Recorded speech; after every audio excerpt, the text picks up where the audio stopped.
pumasok sa mga sindikato. Lagi ko na lang try yung pagbabago dahil hindi naman ko na lang makukuha sa iyo yun. Ang mga pagtulong na wala, hinihintay na kabalik. Ang dapat naman pa siya. May isang baunan na bumukas atensyon ng mga netizen. Kaya nga, yung tinignan ko yung baonan niya kasi yung unang nasabi niya sa akin. Yan ang mga storya mo.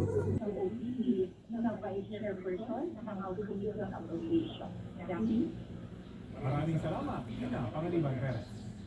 Mimi, welcome home.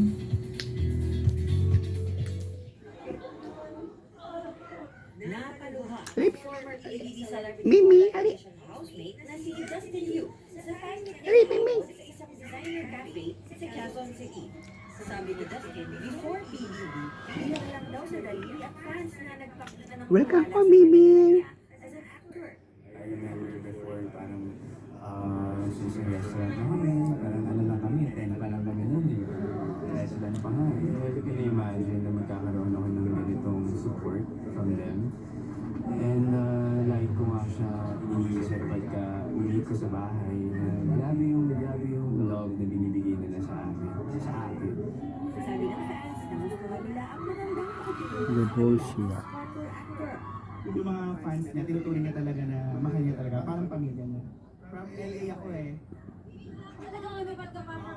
Like mother. From Lower Antipolo. Kung mag-treat siya ng The fans, color. parang hindi fans eh, parang kaibigan na lang niya, parang kakilala niyang matagal. So yun yung nagustuhan ko talaga sa kanya. Gusto mo lang yun na I love you so bad. Sabi ni Dustin, nag-improve ang kanyang acting skills dahil sa kanilang acting workshop under actress and certified actor Ana Felio.